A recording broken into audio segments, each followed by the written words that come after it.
Hola, buenos días. Los saludo nuevamente con el gusto de siempre Francisco López Sánchez.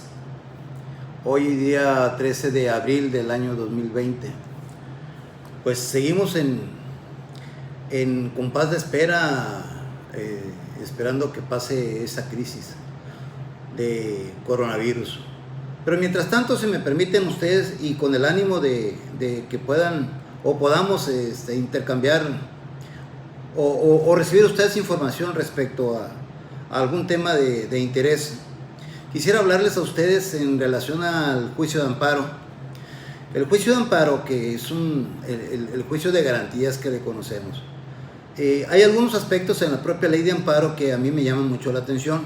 Por ejemplo, le voy a citar a ustedes algunas causas por las cuales el juicio de amparo es improcedente.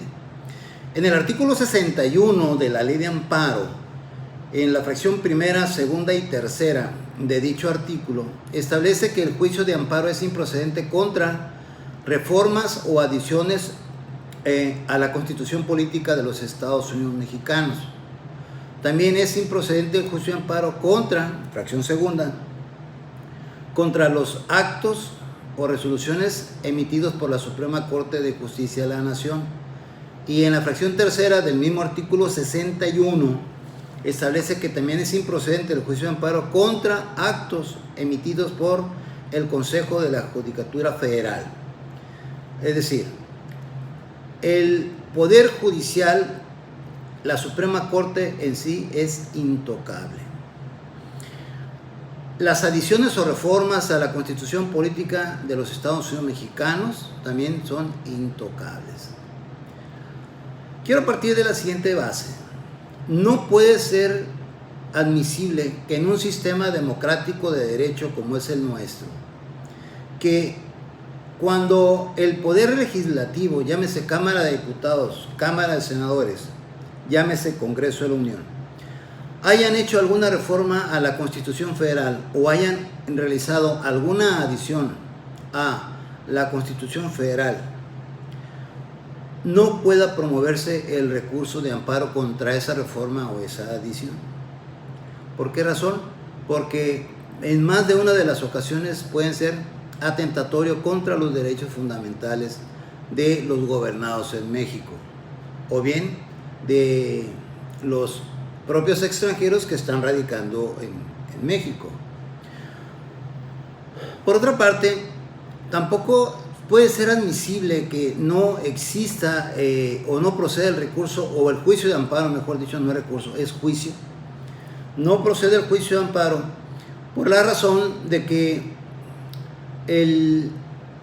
pues no hay una autoridad que pueda, no hay una autoridad superior a la Suprema Corte de Justicia de la Nación aquí en México. Ojo, error. ¿Por qué error? No puede ser posible que la Suprema Corte de Justicia de la Nación tenga a la vez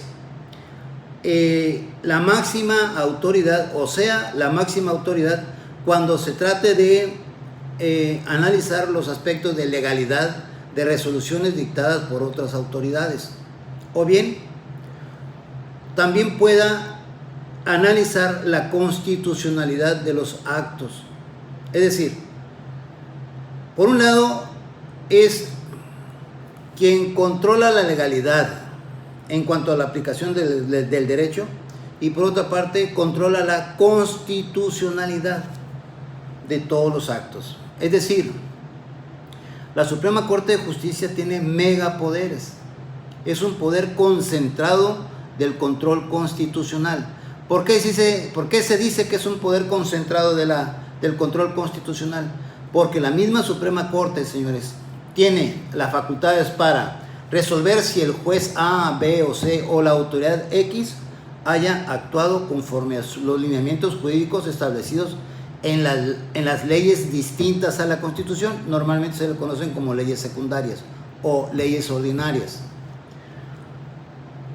O bien, si se está atentando contra el marco constitucional, contra la propia Constitución, entonces ahí vemos nosotros que opera no como un sistema de control de legalidad, opera como un sistema de control constitucional, lo que no ocurre en otros países.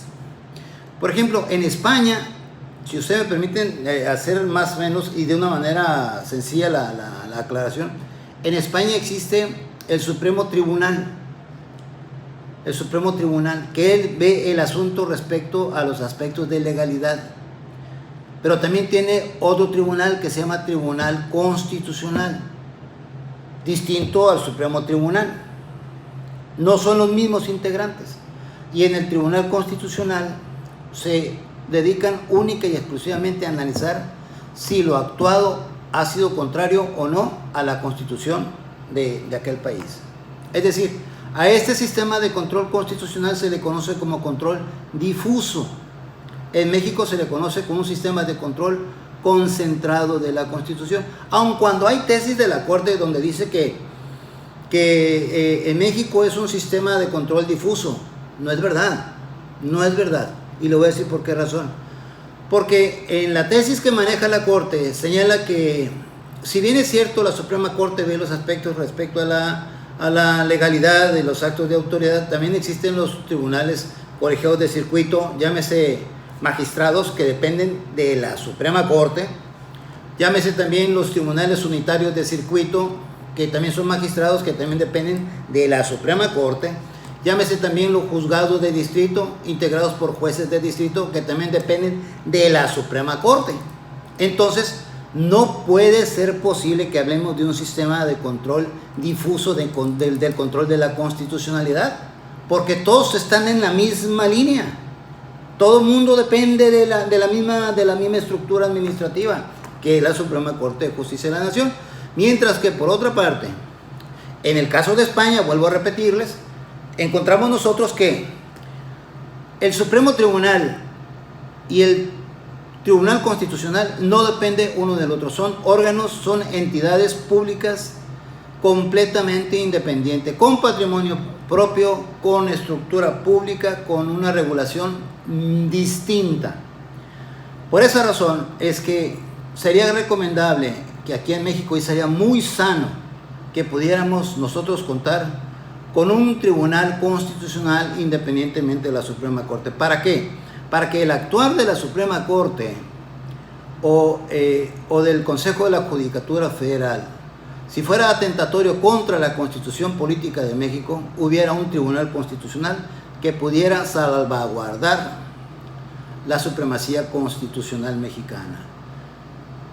Pero mientras que eso no ocurra, nosotros seguimos estando en la posición en la que actualmente nos encontramos. Señores, ojalá que estén bien, pásenla tranquilo, manténganse en casa, y estoy tratando de tener comunicación con ustedes para tratar de que se distraigan un poco en ese sentido. Les mando un saludo con mucho respeto y pues ojalá que pronto salgamos de esta crisis sanitaria. Hasta pronto. Buenos días.